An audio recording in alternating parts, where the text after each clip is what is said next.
নমস্কার, দেখছেন talk to Bangla. আমি অভিষেক রয়েছে আপনাদের সাথে। এই মুহূর্তে যে খবর নিয়ে উপস্থিত হয়েছে সুপ্রিম কোর্ট থেকে সরাসরি, কিন্তু এই মুহূর্তে যা খবর উঠে এসেছে একদম আমরা যে বিদ্রোহী সাংসদদের কথা এতদিন ধরে বলছি, যাদের সাংসদ পদ চলে যেতে পারে, তাদের কাছে কিন্তু সরাসরি নোটিশ পৌঁছিয়েছে এবং যেটা কিন্তু এই সপ্তাহেই পৌঁছিয়েছিল, কিন্তু সেই খবরটা হয়তো কোথাও থেকে বেরোয়নি। কিন্তু অবশ্যই যে জায়গাটা এই মুহূর্তে উঠে আসছে, একদম সরাসরি বিদ্রোহী সাংসদদের কাছে নোটিশ পৌঁছিয়েছে, সেটা তৃণমূল কংগ্রেসের বিদ্রোহী যারা সাংসদ তাদের কাছেও পৌঁছিয়েছে এবং তার সঙ্গে শিবসেনা ছেড়ে যারা শিন্দে কূটে যুক্ত হয়েছেন মহারাষ্ট্রে, তাদের কাছেও কিন্তু সুপ্রিম কোর্টের নোটিশ পৌঁছিয়েছে। এবং অবশ্যই ওম বিড়লা সহ এই মুহূর্তে কিন্তু আমরা দেখতে পেয়েছি যে কেন্দ্রীয় সরকার তাদের কাছেও নোটিশ পৌঁছিয়েছে। অর্থাৎ সরাসরি সুপ্রিম কোর্টে কপিল সিব্বল যে মামলাটা করেছিলেন সেটাকে নিয়ে সিজিআই জাস্টিস সূর্যকান্ত তার যে বেঞ্চ, তারা কিন্তু প্রোঅ্যাক্টিভ এই মুহূর্তে।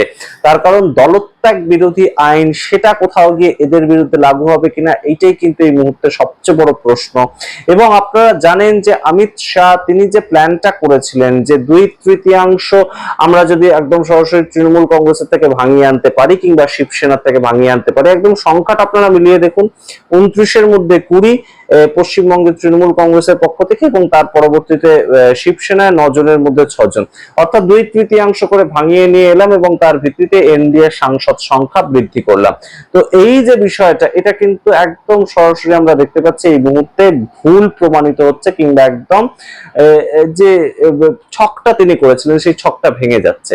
তো সেখান থেকে এই মুহূর্তে সরাসরি বড় সড়ো যে আপডেটটা উঠে আসছে, এই সুপ্রিম কোর্টের পক্ষ থেকে নোটিশটা যাওয়ার পরেই কিন্তু যেটা একদম অবশ্যম্ভাবী হতে চলেছে, অন্তত পক্ষে এটুকু শিওর যে তাদের সাংসদ পদ যাবে কি সাংসদ পদ যাবে না, সেটা অনেক দিনের একটা লেন্দি প্রসেস, তদন্ত চলবে, শুনানি চলবে, কিন্তু অবশ্যই অমিত শাহের যে প্ল্যান সেটা কিন্তু কোনোভাবেই এই মুহূর্তে সাফল্যমণ্ডিত হচ্ছে না। যে ডিলিমিটেশন বিলটা সেটা অত সহজে একদম মনসুন সেশনে তিনি পাশ করিয়ে নিতে পারবেন এবং সেখান থেকে এই মুহূর্তে কিন্তু অমিত শাহ সম্পূর্ণভাবে সংসদ থেকে আমরা দেখতে পেয়েছি পর 2 সপ্তাহ কেটে গিয়েছে মনসুন সেশনের, অমিত শাহ সম্পূর্ণভাবে সংসদ থেকে গায়েব। তিনি আসছেন সংসদে, তিনি তাকে দেখা যাচ্ছে বিভিন্ন সময় সংসদে সারাদিন থাকছেন, তিনি কিন্তু হাউসের ভেতরে যাচ্ছেন না। গুরুত্বপূর্ণ জায়গা। এবং অবশ্যই আপনাদের এই ভিডিওতে আরো একটা ইম্পুলস দিই যে এই অমিত শাহর ইস্তফার দাবি যেটা উঠছে সেটা কিন্তু প্রবল হচ্ছে বলেই এই মুহূর্তে সরাসরি কিন্তু অমিত শাহ তাকে কিন্তু দেখা গিয়েছে যে তিনি বৈঠক করছেন নরেন্দ্র মোদীর সঙ্গে এবং নরেন্দ্র মোদীর সঙ্গে এই বৈঠকে কিন্তু অজিত ডোভাল তিনিও পর্যন্ত উপস্থিত ছিলেন।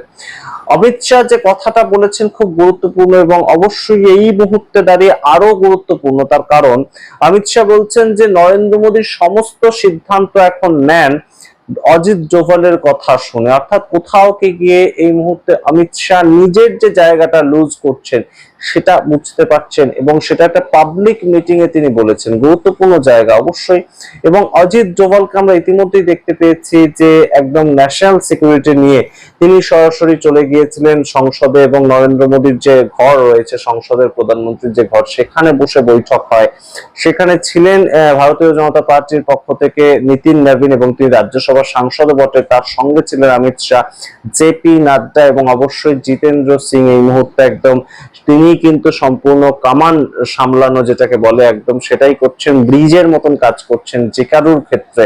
তিনি বিরোধীদেরকে আটকাতেও তিনি বক্তব্য রাখছেন, নতুন কোনো বিল থাকলে প্রহ্লাদ যোশী যেটা পাঠ করার কথা ছিল নতুন শিক্ষানীতির ক্ষেত্রে, যে বিলটা নতুন নিয়ে আসলো সরকার, সেটাও তিনিই পাঠ করছেন। সুতরাং সবাই মিলে এই মুহূর্তে যে মিটিংটা সেটা কিন্তু হয়ে গেল এবং অবশ্যই সেখানে কিন্তু যে প্রস্তাব কিংবা একদম যেটাকে নিয়ে আলোচনা হয়েছে, মূল আলোচ্য বিষয় সেটা হচ্ছে ন্যাশনাল সিকিউরিটিটাকে এই মুহূর্তে কিভাবে নিজেদের কন্ট্রোলে আবারও ফিরিয়ে আনা যায় এবং তার সঙ্গে অমিত শাহের যে ইস্তফার দাবিটা উঠছে সেটাকে কিভাবে একদম সরাসরি সরিয়ে ফেলা যায় মানুষের মন থেকে, বিরোধীদের মন থেকে এবং অবশ্যই জেন জির মন থেকে। তার কারণ ইতিমধ্যেই কিন্তু আমরা দেখতে পেয়েছি কেন গুলি চালানো হলো এবং গুলি বলতে প্যালেট গান চালানো হলো, সেই প্রশ্ন বারংবার বিরোধীরা তুলছে।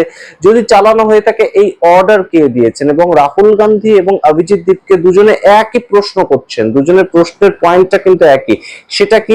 তারা বলছেন দুজনেই যে অমিত শাহ যদি পারমিশন দিয়ে না থাকেন তাহলে সেই ক্ষেত্রে গুলি চললো কি করে, তাহলে সেই ক্ষেত্রে অমিত শাহ অবশ্যই অযোগ্য আমাদের ধরে নিতে হবে। আর যদি অমিত শাহ পারমিশন দিয়ে থাকেন, অর্থাৎ অমিত শাহ ডাইরেকশন দিয়ে থাকেন যে প্যালেট গান চালাও, তাহলে তো অবশ্যই সেটা একটা দোষ করেছেন অমিত শাহ, কারণ প্যালেট গান চালানোর তো নিয়ম নেই।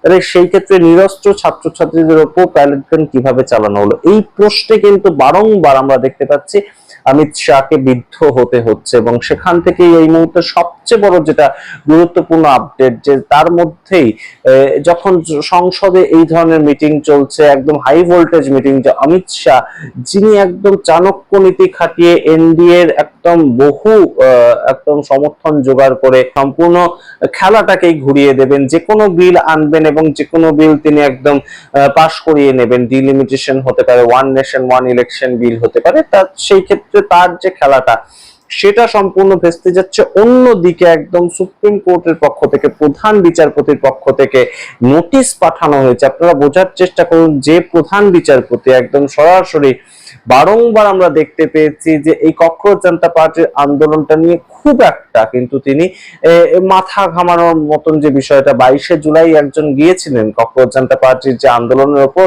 লাঠিচার্জ হয়েছে, এটাকে আপনি দেখুন, তো সেটাকে তিনি দেখলেন না, তিনি বললেন যে আমার সময় নেই। অর্থাৎ কোথাও গিয়ে একটা স্বস্তির বার্তা কিন্তু একদম সরাসরি কেন্দ্রীয় সরকারের উদ্দেশ্যে পৌঁছেছিল, কিন্তু সেখানটা কিন্তু আর রক্ষিত হলো না বেশি দিন। কারণ সুপ্রিম কোর্ট একদম দলত্যাগ বিরোধী আইন সেটাকে অত্যন্ত সিরিয়াসলি নিচ্ছে।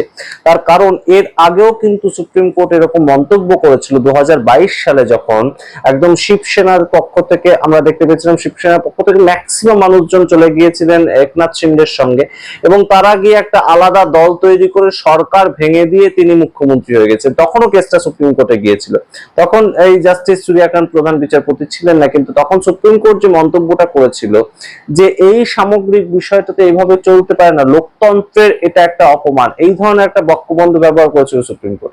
তো সেটার সূত্র ধরেই কিন্তু এই দলত্যাগ বিরোধী আইনের ক্ষেত্রে একদম পশ্চিমবঙ্গের তরফ থেকে যে 20 জন সাংসদ, বিদ্রোহী সাংসদ, তাদের সবার ক্ষেত্রে নোটিশ পৌঁছেছে, এবং গুরুত্বপূর্ণ কেন্দ্রীয় সরকারের কাছে নোটিশ পৌঁছেছে, এবং তার সঙ্গে একদম ওম বিড়লার কাছে নোটিশ পৌঁছেছে যে স্পিকার হিসেবে আপনি কি করছেন, স্পিকার হিসেবে আপনি কাকে মান্যতা দিচ্ছেন। এবং এই নোটিশের পরিপ্রেক্ষিতেই হয়তো স্পিকার ওম বিড়লা এখনো পর্যন্ত কোনো সিদ্ধান্তে সঠিকভাবে আসতে পারছেন না। এনডিএ এর বৈঠকে তো সামিল হয়েছে এনসিপিআই, কিন্তু আদপে শেষ পর্যন্ত এই খেলাটা চলতে পারবে তো? তা না হলে এখন কিন্তু যেভাবে আমরা বিভিন্ন খবর আপনাদেরকে জানিয়েছি যে 3 জন সাংসদ চলে আসতে চাইছেন, সংখ্যালঘু সাংসদ, সেটা আবু তাহের খান, খলিলুর রহমান এবং ইউসুফ পাঠান, তারা আবারও মমতা যে দল সেখানে ফিরতে চাইছেন। তো সেই ক্ষেত্রে অবশ্যই কিন্তু সম্পূর্ণ প্ল্যানটা বানচাল হয়ে যাবে অমিত শাহের। এবং অবশ্যই এই যে কোয়েশ্চেন সুপ্রিম কোর্টের পক্ষ থেকে করা হয়েছে, নোটিশ সার্ভ করা, সেই ক্ষেত্রে তার উত্তরটাই বা কি দেবে কেন্দ্রীয় সরকার, এবং তার উত্তরটাই বা কি দেবেন এই যে 20 জন বিদ্রোহী সাংসদ তারা, এবং তার সঙ্গে 6 জনকেও দেওয়া হয়েছে মহারাষ্ট্রের ক্ষেত্রে। তো সম্পূর্ণটা মিলিয়ে এই মুহূর্তে দলত্যাগ বিরোধী আইনটা কিন্তু বেশি ওজন হিসাবে একদম চলে এলো। বরঞ্চ অমিত শাহের যে স্ট্র্যাটেজিটা ছিল, চাণক্য নীতিটা ছিল, 2/3 করে ভাঙিয়ে আনবে, এনডিএতে সামিল করবো, যে কোনো বিল পাশ করিয়ে দেবো, এটার উপর অনেক বেশি ওজনদার কিন্তু হয়ে গেল এই সম্পূর্ণ যে দলত্যাগ বিরোধী আইনের সূত্র ধরে সুপ্রিম কোর্টের নোটিশ। সেটা আপনারা সম্পূর্ণ বিষয়টাকে কিভাবে দেখছেন অবশ্যই কমেন্ট বক্সে কমেন্ট করুন। দেখতে থাকুন টক টু বাংলা, অবশ্যই টক টু বাংলা ইউটিউব চ্যানেলটিকে সাবস্ক্রাইব করে দিন। ধন্যবাদ।